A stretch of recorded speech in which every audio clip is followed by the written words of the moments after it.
When Richard Rawlings and the crew of Gas Monkey Garage call you up for an engine build to be placed on a car featured on Fast and Loud, you don't say no. WCH Racing Engines owner Jammie Wells gave an emphatic yes. In fact, his Midlothian, Texas-based engine shop has worked with the popular Discovery Channel TV show for a while now. In each episode of Fast and Loud, they search the corners of Texas and surrounding states for forgotten and derelict classic cars to buy and restore at Gas Monkey Garage in Dallas. Jammie Wells and WCH Racing Engines come in when it's time to build the engine. Today we're highlighting the details of a 460 cubic inch big block Ford engine that WCH built for a Ford Econoline meant for Hot Wheels. We'll give you the scoop in this episode of Engine of the Week.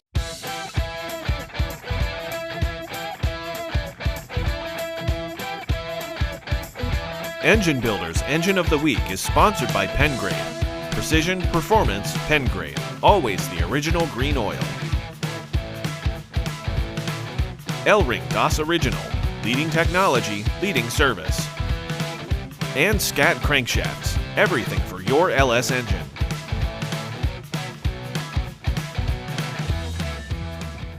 Hey everyone, I'm Crystal Smith with Engine Builder.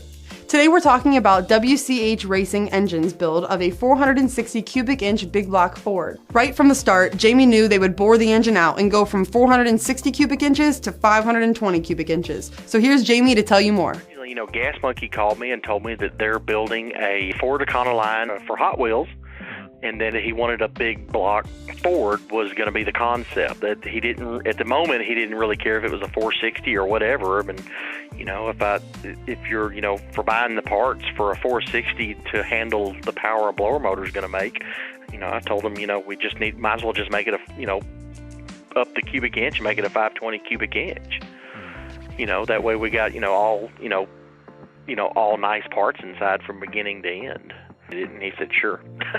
The blower spacer, the wind blower itself, and the scoop on top give this engine a level of shock and awe. This element of the build also presented a few obstacles for Wells and his team. The biggest obstacle is for the big block Ford set up for 871 YN blower. They make kits everywhere for Chevrolet, but they don't make any of the blower pulleys where you can just pick up the phone, order a blower setup. So everything had to be fabricated to make the pulleys work, the belt work, and everything else. You know, we had to modify the balancer and the lower pulley so that it would fit, and the clearances, how far out or how far in on the motor it was. So that was the biggest challenge, was that right there. Aside from the cool factor the blower provides, this engine was installed into the back of a Ford Econoline, and it was installed backwards. These extra wow factors meant Wells had to use an oil pan from a boat. The motor's backwards inside the back of the truck. Kevco had to make a pan for us. And then, of course, the guys that were building the car, they was really concerned about how low the pan was going to hang out of the bottom of the truck because the truck was so low to the ground. So Kevco had to special make the pan for us. Inside the engine, WCH did a full port job and port matched all the ports to the intake manifold. The pistons came from CP Carrillo, which Wells says presented a bit of an issue. The pistons, which I got to give them hats off to them because they didn't have them in stock and they had to make them right away, and that was CP Carrillo. That was probably one of the biggest things in that motor, was getting the pistons here in time. They rushed them through for us.